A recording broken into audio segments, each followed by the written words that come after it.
So, is this the place you were talking about? The base of Irminsul?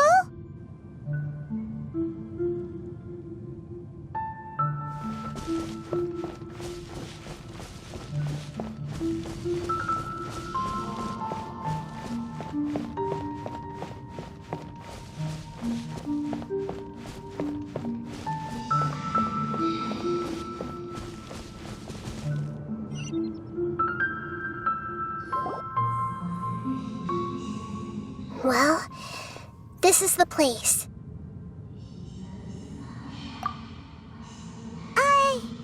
We're here to find Greater Lord Rukkhadevata, right? But the one standing over there is... Is that... me? She looks exactly like me. Are you Greater Lord Rukkhadevata? Yes, that's me. Are you surprised by my appearance? Irminsul and the surrounding lands have been reproduced here as they were years ago. But this is just a realm of consciousness. We are manifestations of the same nature, hence why we would appear exactly the same. We're of the same nature? Why? Because you are me, and I am you. You are me in the new samsara. The new samsara? As Greater Lord Rukkhadevata, I'm the avatar of Irminsul, and you are the purest branch snapped from Irminsul. Imagine it this way.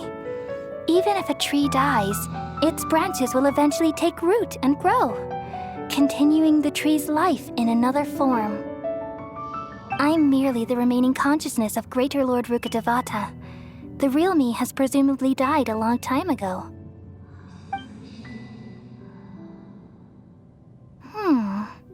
Judging from your appearance, I've probably been dead for 500 years. But you're finally here, my new self in the samsara. If this is true, then am I going to be a great archon like you someday? Though we share the same nature, our fates are bound to be different. All things have their own fate. When a branch grows into a mature tree, it won't be the same as the original tree. That's why fate is the ultimate knowledge, isn't it? That's a great insight. Yes, very good. It's also precisely why you won't become like me. Really? But perhaps you may become an even greater archon than I. I already see a determination in you that I didn't possess in my time, and the future that it leads you to will be yours alone, along with the blessings from your past experiences. Don't worry, the growth of wisdom is like that of a plant. You only need to wait quietly for the flower to bloom. Come to think of it, the sages never had the faintest inkling of the meaning of wisdom. Thank you. Nothing makes me happier than discovering that the archon I always admired was in fact myself in another fate. It's so nice to speak with you, Greater Lord Rukkhadevata. I've always wanted to meet you. The feeling is mutual. From the moment I snapped the branch off Irminsul and created you, I've also looked forward to talking with you. Could you tell me why you wanted to create me? And what exactly happened when you died? Ah, I see. You're here seeking answers, right? Everything that day, even the sky itself, changed into a color like this. At that time, the seven were all summoned to the nation of Conria. Except for me. I had a more important task to attend to. I had to protect Irminsul. The disaster occurred together with the pollution of forbidden knowledge. At that very moment, with my consciousness connected to Irminsul, I sensed something was wrong.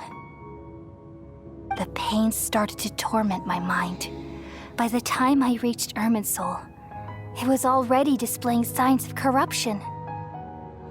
Had I not repelled the pollution of forbidden knowledge with King Deshret thousands of years ago, I might have felt even more hopeless and lost. So what exactly is forbidden knowledge? It's a kind of knowledge that doesn't belong to this world, and a form of truth that can't be understood. It came from the very bottom of the abyss. Even I could never understand it. The world is constantly rejecting it, leading to all kinds of bad phenomena. If we allow forbidden knowledge to pollute Irminsul, I'm afraid the entirety of Teyvat could fall apart. So, there's knowledge that even the God of Wisdom can't understand? At that time, I knew I couldn't repel the forbidden knowledge with my strength alone. Which is why I created a device that compiled human wisdom and named it the Akasha. It's truly the world's most amazing invention. Thank you. For a long time, I thought dreams were the fruit of human wisdom. Though it was selfish to do so, I borrowed people's dreams using the Akasha. Then I compiled their wisdom and all of my own power. Well, did it work? Thanks to the wisdom of the people of Sumeru, almost all the forbidden knowledge was cleared from Irminsul. But things didn't go as smoothly as I thought. I had a terrible headache, which gave me an uneasy feeling. And then I remembered that my consciousness was also connected with Irminsul. It brought me knowledge and wisdom, but vile corruption as well. From the very beginning, my existence had been polluted by the forbidden knowledge. Oh no. How could that happen? I've experienced that pain in your consciousness. It must have been a horrible experience. Yes, but my feelings weren't important. The important thing was that even if I died, my existence and everything related to me would continue to exist in Irminsul as memories and knowledge, meaning that the forbidden knowledge couldn't ever be permanently eradicated. And there's no way for me to eliminate myself. It would be a sort of paradox. So, I took the purest branch of Irminsul as my incarnation in the next samsara and left a trail of clues. All in hopes that you would come here and remove me and my pollution from Irminsul forever. Wait, no, I can't. So you realize what that implies. You are very smart indeed. Irminsul has all the knowledge and memories of this world. And as you've realized just now, removing me from Irminsul means I essentially will never have existed in this world. But this is the only way to save Irminsul. People love you so much and they've missed you so much over the past 500 years. I am exactly the same. So how can we just forget you like this? Is there really no other way? There must be something else I can do. You're the god of wisdom, Buer. You should know that there is no other way. But this is so cruel. I don't want to forget you. No need to feel so sad, Buer. As someone who delights in wisdom, you should feel joy at finally finding the answer. These are the words in their entirety. The answer you've been seeking all along. Let the world completely forget me.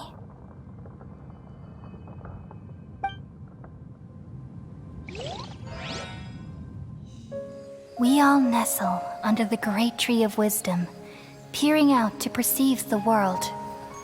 From the earth and from the rain, we perceive its wonders, until we become a white bird to perch atop a branch, and finally snap off the most important leaf. Once upon a time, I alone dreamed in this world. In my dreams, everybody would also dream after they fell asleep. Wild and wonderful thoughts would emerge from their minds. Some tumbled to the ground, and others floated to the sky, connecting all things in the world into one dazzling net. Among a plethora of worlds were numerous smaller worlds, all of fate, finding within the tapestry their brilliant glow.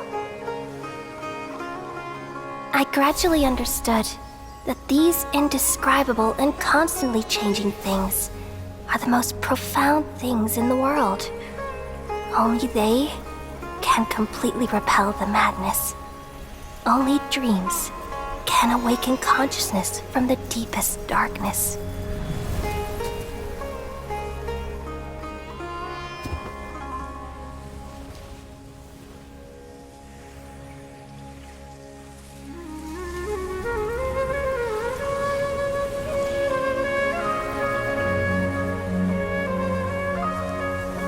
I'm the one who posed this question, yet also the one who sought a solution. Saving the world with the dreams of the people used to be my answer. And now, you've also found your own answer, and I shall return all the dreams to the people.